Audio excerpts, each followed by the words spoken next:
Good morning, guys. It's morning over here. Oops, I'm trying to light me a little bit of sage to,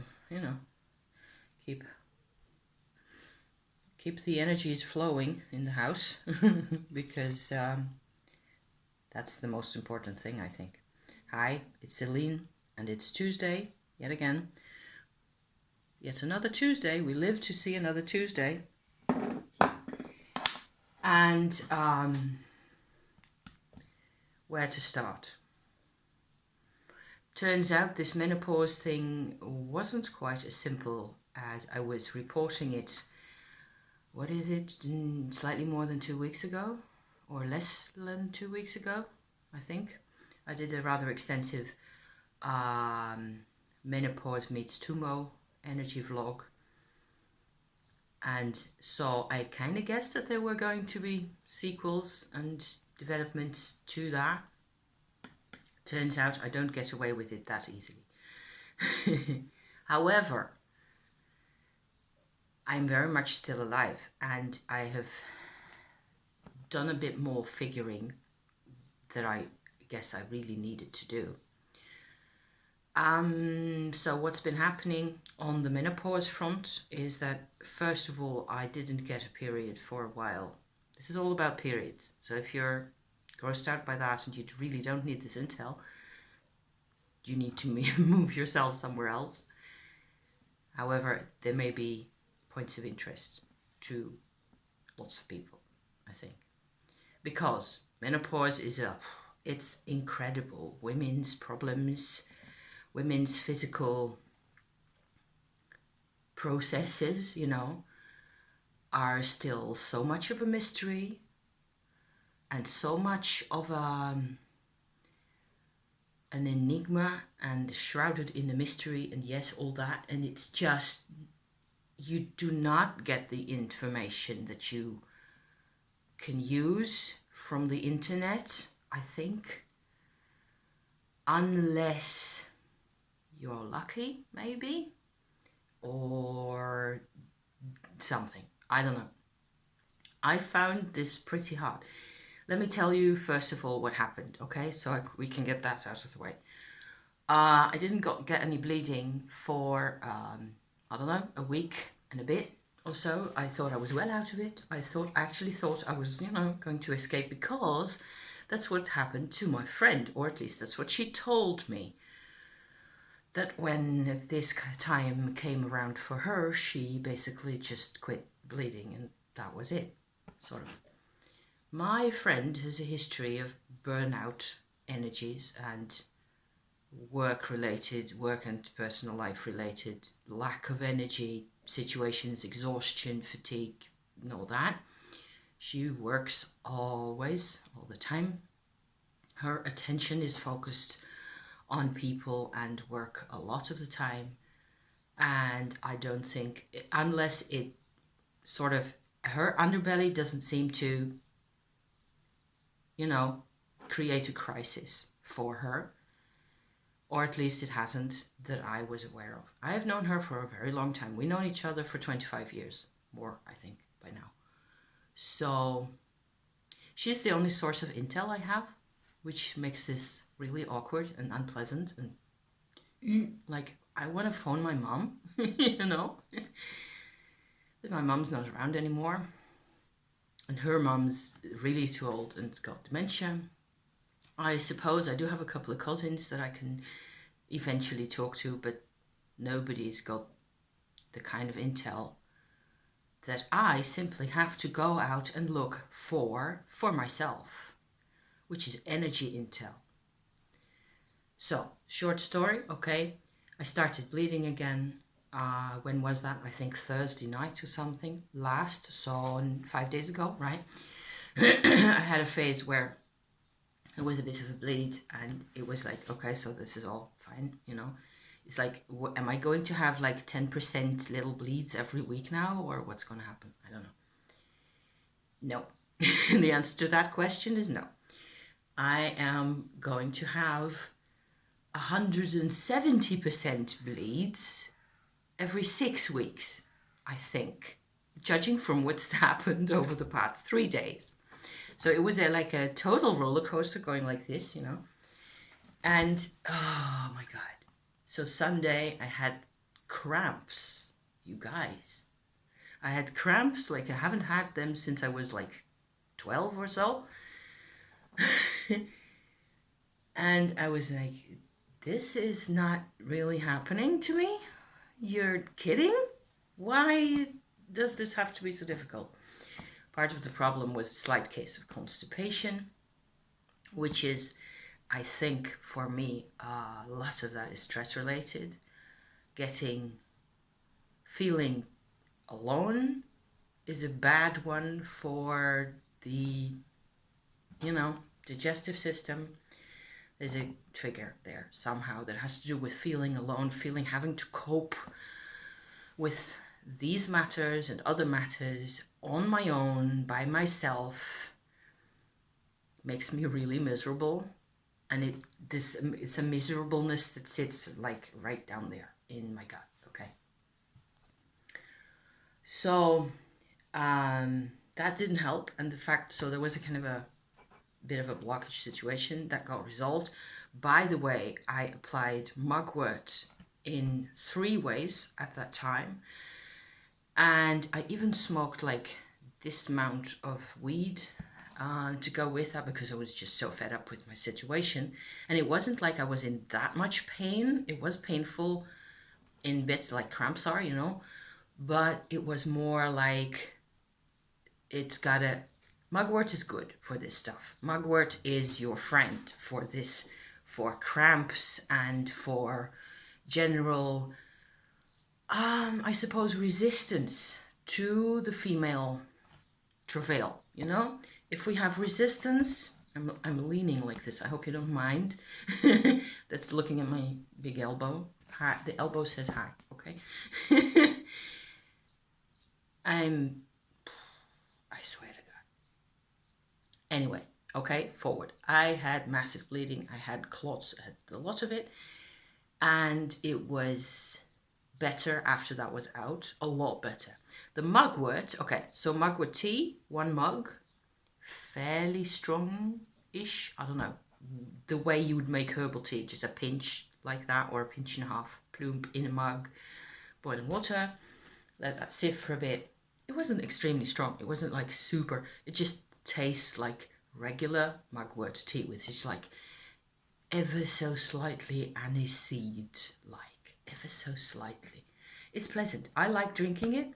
It's recommended that you do not overdo this, because there's a substance in the mugwort which has a dreamy state effect, which is why it's associated with dreamy state, processes and, dream quest type things. That's what Mugwort's often talked about in that context, That's where Mugwort comes up a lot. However, this substance that's the chemical ingredient, I don't know what to call that, that's in Mugwort that does this is 2-Joan, and it doesn't get evacuated from the bloodstream as quickly as your average cannabis-related chemicals will. So that's why people do not recommend smoking mugwort, like smoking like that, because I've done that once and it is interesting in a way. I suppose it's like you could burn mugwort, like I've shown a couple of times in my bowl here. I've got this big stone bowl where I smoke mugwort, which I harvest myself always in the summer, around the end of June, early July, depending on the moon phase and so on and so forth.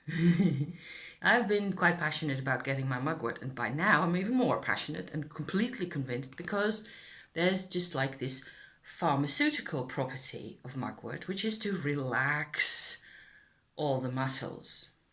So, and even the blood vessels they get like this, okay, what the hell, never mind, kind of a vibe, even down there. So that's pretty neat. If that's what you need, It's awesome. So I did a tea, I did a bath, which is the same as the tea, except the tea goes, a double helping of the tea or a triple helping of the tea goes into a cotton bag, muslin cotton bag, steep in hot water for longer. So I get this really massive, super strong dark tea. That goes in the bath, bag and all, sits there for as long as possible. It's very effective. The combo of the tea and the bath together is like you're working from the inside, from your digestive system into your body, as well as in the skin, like so, from the outside onto your skin into you, like that. And so I also burnt some of the mugwort in the bowl, as I showed you just now. So altogether, that was effective. It took me another half hour or so to get rid of my clots and crampy causes problems, so that took care of that. It was not dramatic afterwards. It's just that I've had a lot of menstrual bleeding. My philosophy at this point is, as soon as it really starts bleeding again, it is like the womb person who lives in my belly, right, doesn't know how to stop anymore. And I think that's kind of interesting. I read all this stuff about hormones and hormone replacement and all the rest of it, and it's just not giving me any more courage. It does not give me courage to live, to look at my life in a way that's, for living, life for having projects, life for being creative, life for being shared. None of that really becomes more easy or more accessible if I were to go to the doctors, just the same as with the tonsils last year. Oh God. Same situation. The eye of the needle is what I call it.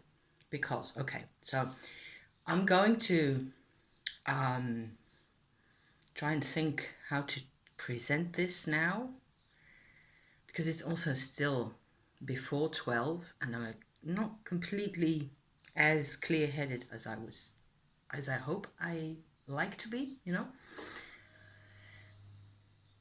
know if you hear that. That's my fridge. That's normal. Because I was in the situation. Okay, so I want to, show you what it was that I did in terms of, but it's a package of things, okay? So there was the mugworts to get the thing to loosen up, because that was a problem at that point. Before that, I think I tried 1 mug of rosemary thyme tea, which are herbs for pulling together blood vessels. And so I could use those now as well in order for the bleeding to go down again. Because the other thing that I have to report here at this point is I'm due for my COVID vaccine, my number 1 COVID vaccine of the 2, next Monday. Okay, so that's 6 days away. I have to feel like I'm up to that. I don't feel like I need the vaccine that much myself, but I'm going to take it because people around me need me to take it. They need to know that they can tell everybody that I'm vaccinated as well as, everybody else. And I'm not going to go into any discussions about this. It's going to make things more difficult for everybody if I don't take it. Plus, it's not that I don't believe in the vaccine. I think the vaccine is more or less okay to the extent that, you can say anything about that. But I've seen with my husband and with a lot of other people that the vaccine affects you. So I do not want to go to the, to get my vaccine in this state with my uterus in, disarray, to put it mildly. I don't want to do that. So, funnily enough, after having Googled the internet for another half hour or so, looking for herbal remedies or any of it, so as to, I don't know, get some more intel. Anything that I may have missed, anything that may have, first time. The first time around, I was having PMS symptoms and I used Tummo for those. That was a very different situation from this one. However, I'm still going to use Tummo, but it's going to be different. And I have done that this morning for the first time because I was fed up with my bleeding. Normally, I bleed for like a day and a half or so, slightly less than it's been in this phase these past couple of days. I read how people bleed profusely, over in menopause, during menopause, and that actually causes anemia. It can go on for 6 weeks. It can go on for, anyway. And my mum took pills, took hormone replacement for herself for years because she was, by the time she passed away, she was 62, and she always said, if I go off the pill, I will start bleeding immediately. So she had lots of experience, but that's a long time ago. When did I hear her talk about this? In the 80s. So there, like 82, 84 were the last times that she talked to me about those things. So that's that's a long time ago. A lot has happened since then. A lot has happened for me also. And she's no longer here. But I've been really worried, okay, that now my body will desert me, my womb will take after my mother and will end up screwing me and just be impossible to deal with, and that this will become a huge problem, and I will be losing my life, basically, the quality of life, the confidence that I'm used to having, the all of it, the good stuff that I fought really hard to get. I was going to lose all that. So, out, I wasn't, that's not an option, So what did I do? The first thing that I did in the end, after I'd finished my interneting and, seeing all these reports by all these women in all these different websites in all these different countries, all saying like they're going to bits and it lasts forever and they just go on bleeding and it just goes on forever. I felt like, okay, so this isn't taking me anywhere new or doing anything for me. I will just have to say, call that it's off. That's done for now. So I ended up going into a dialogue with my womb, okay? First thing of all, I'm doing Tummo a lot. Still, all the time. It's like in the nighttime or in the evening when I'm in bed or in the morning. At some point or other, I will see how my energy is doing, what's happening in terms of Shakti Tummo, and so on and so forth. I'm quite used to having a lot of access to Tummo energy. Tummo, which is transformed Shakti energy, okay? So I work with this Tummo practice, which means transforming your Shakti energy, which comes in through your root chakra, into your belly, and then into your dantians. There's lots of intel on the channel about this. There's a playlist that has my experiences.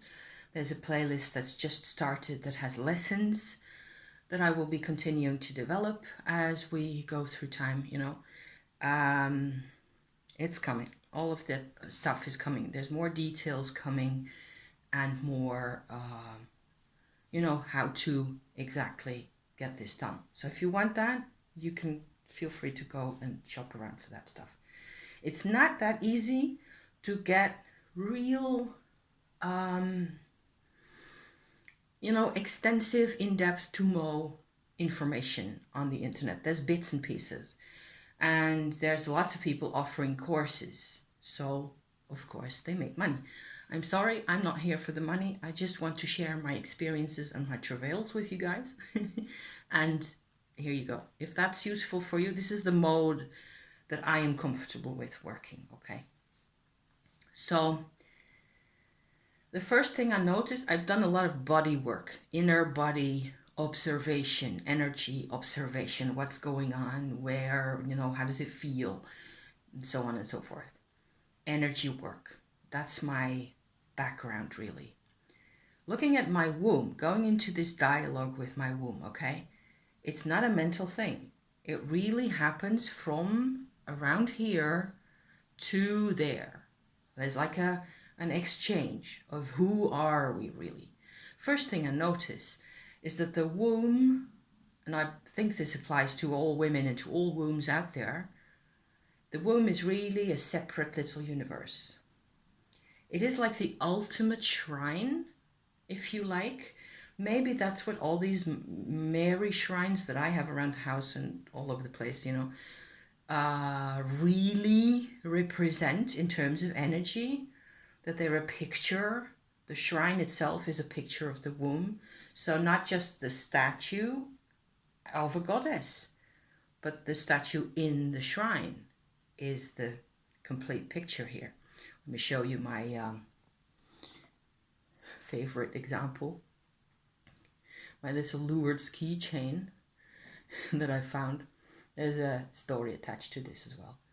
I love this thing. It's so grimy and dirty and old and plastic. Horrible, made in China. I love it.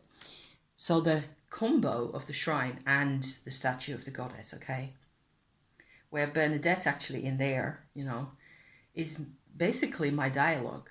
It's basically, if I just take that story and appropriate the hell out of it to my own situation here, thank you very much, because it's what I need, okay?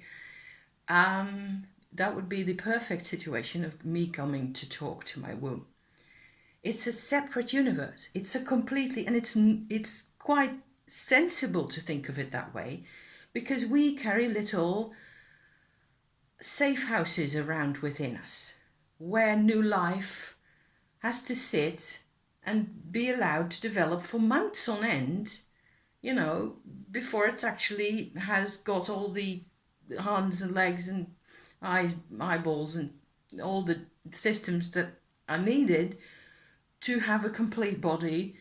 So in order for us to become new people and also walk the planet on our own, independently, before any of that can really happen, you have to build it up, this body. That needs to be a safe place. So like a bank vault, we have little bank vaults in our bellies. So that was my first clue. And I felt like, okay, that allows me to understand my womb. My womb likes me to understand her. My womb, just like everybody else in the universe, likes it, opens up, makes herself available when she feels understood.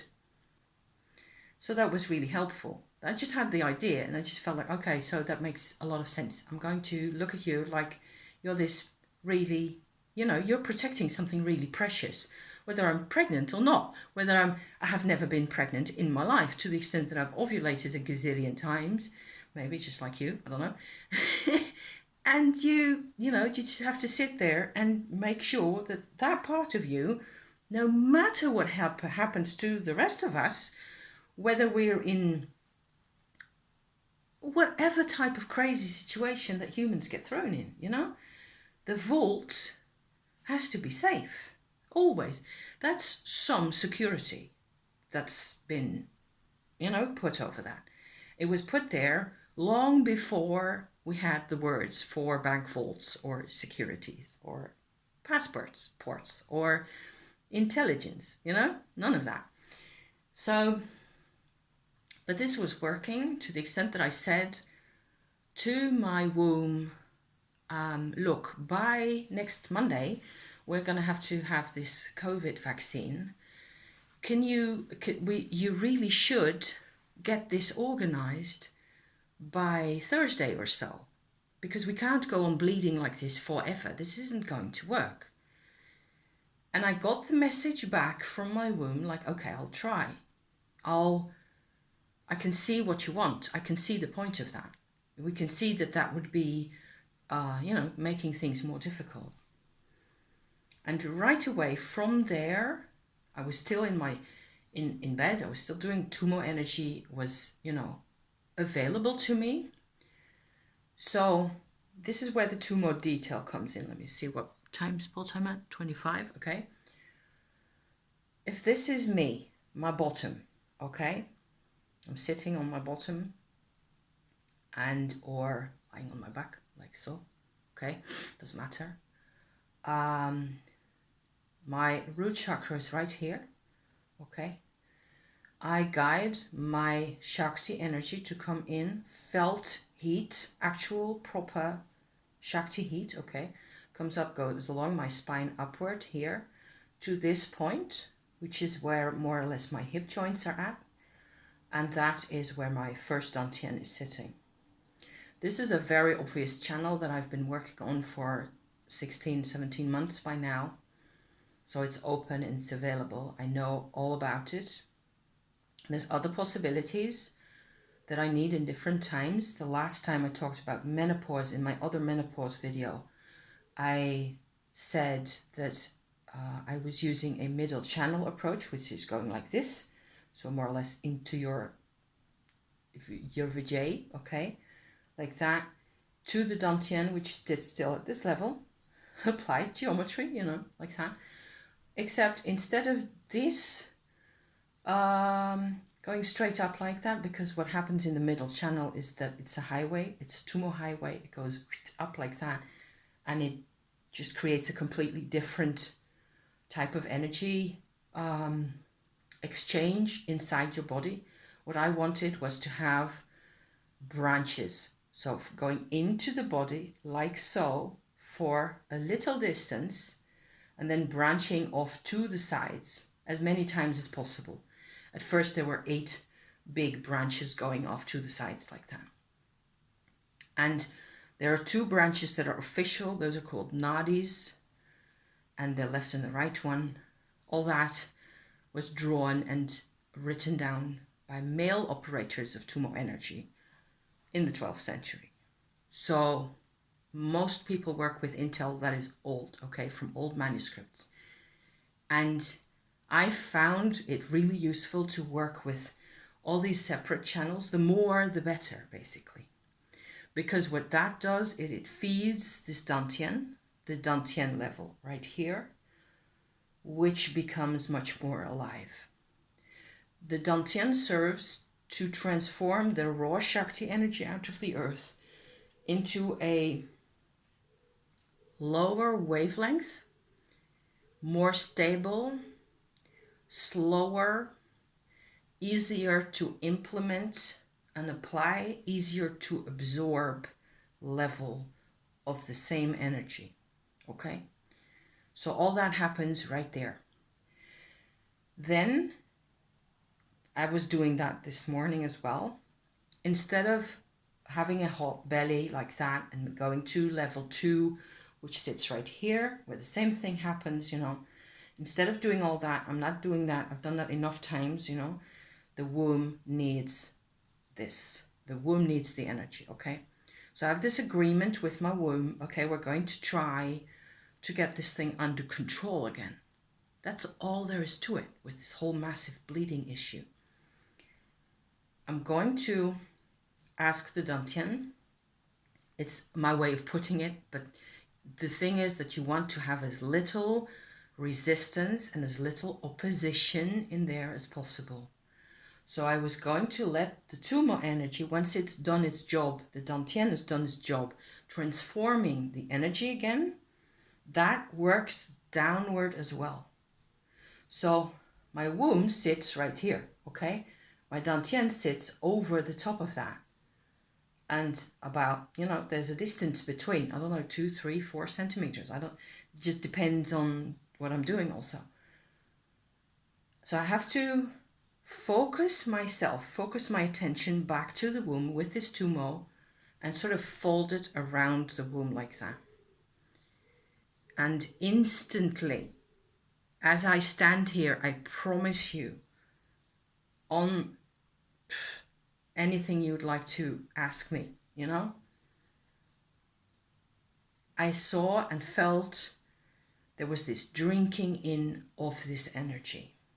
My womb was thirsty and it got to drink. Boom, like that. So there you go. It is all an energy issue. Everything in this whole process has to do with energy being available in the right spots. But because the womb is such an isolated bank vault of a system, it tends to get bypassed. It's crazy. You would think that there has to be some type of a golden Shakti secret connection directly from either the Dantian or the root chakra to the womb, or both, or somehow there should be a golden key in there, because there's always a golden key in fairy tales to the big vault, isn't there? I'm not talking about the male energy here.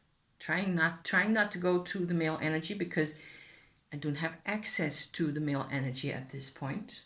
I have to do this myself. So if there's a golden way, a golden path, I haven't found it yet. And maybe it's there as I sit here and stand here and talk to you, try to think at the same time. It's possible that there is actually such a path. But it looks to me at the moment like it is intermittent, like it has breaks in it. And that could very well be genetic, karmic pressures from ancient ancestors, okay? I think so. The line that I'm seeing, the energy line that I'm seeing right now sits at, going back to my scheme here, if this is my vagina entrance, that's also my middle channel entrance, okay, from the root chakra. At the back of that is like a line that actually goes directly to the back of my womb from the Shakti. So you'd have to have the same kind of a connection. It feels now like there could be a connection going from the back of the womb, going up into like a fan of tendrils to the Dantian. It looks and feels very old. Very hypothetical still at this point. I will investigate this further and report back to you if I have something to, add to this. Improvement was immediate. I will still be bleeding, for a couple of days. That's normal. I'm expecting to have bleeding moments up until Friday or so. By then it should really be enough of that. But I could feel the difference in the sense that you get excessive bleeding because the tissues are too exhausted, to figure out how to, pull themselves together again. Pull themselves together. That's what they need to do. And normally when you have enough hormones, which is what everybody is telling you about, the hormones give the signal. Okay, that's enough. Pull it together. Boom, instantly. The order is followed. Chemistry obeys chemistry, and you're done. And it's fine, and you can go on and do your things again. We have never learned to look at this from an energy perspective. So, I think that's 34 minutes. I think it would make most sense for people, for you. I hope if I buckle this up right now, I have a lot more stuff that I want to talk about in terms of witchy check-in that's connected to this and how I've experienced this whole thing so far. Other things that have been happening, magic things as well, witchcraft things, true witchcraft, which is like, amazing. It's been very special, and by now I feel quite a bit more confident that I'm actually going to cope with this, because I still don't want to have all my interesting witchy things and my Shakti things and all the rest of it and still fall to pieces. because that's bad. That would be my total failure here. I am sharing the failure with, well, I was failing up until, what was it, 9 o'clock this morning? And I just had enough. I just had enough of all the information that isn't providing me with any answers, that isn't providing me with, like, you just need blah, so you can, you know, get this done, get this sorted. But my, the Tummo mantle, so what I did was I built this Tummo energy, instead of having it go all over the place and up wherever I like it, you know, this time I wanted it to go back down around my uterus and just hold it like that and be available endlessly, no matter how long it takes. I can feel, if I go into this description here for you, I can feel that it means the supply of energy needed to get it completely sorted. That is, I don't have to think of this the whole time.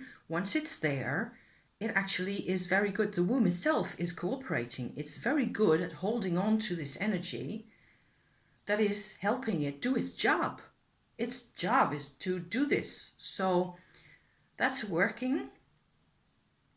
I may have to do this a couple more times consciously with focus, you know, in the evening, and considering the, you know, blood loss and the rest of the process and how long it took to actually get the period going and all the, you know, it was yanking my chains, you know, so that will take 2 days, yes, to settle. And I think by Thursday, Friday, I'll be out of it, and it'll have sorted itself out, actually. But again, and it's a different approach from the first one, the first menopause video, where it was really all about getting enough Dantian energy also, where somehow the need was different. And there's, because of this whole bank vault phenomenon, things just get blocked off. And you have to purposefully guide the Tummo energy back into the systems. I think in my previous situation with my oak tree image that with my channels, you know, parallel channels going up like this into the first Dantian.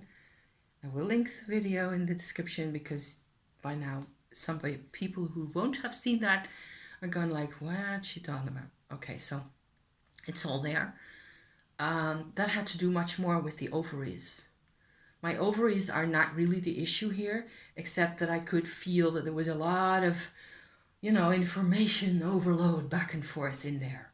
It was like nobody knew what they were supposed to be doing anymore, which is also a lack of energy thing. Did you hear that? There was thunder. We've had really weird weather. Then again, the weather is promised to improve over the week or so. So we're going to have sunshine and summertime. More intel to come. Thank you so much for watching this. I just hope people are benefiting from my intel here. It's not impossible to sort out your own estro shit. You know, female travails. Our goddess thing. If we, what kind of a goddess can we be without having control of this, you know? I don't really control it. I have a dialogue. It's important. First, have a mediate, you know? Let's just have a mediation here. Thank you for watching. See you next time. Very soon. Okay? Thank you. Love you to pieces. Bye-bye.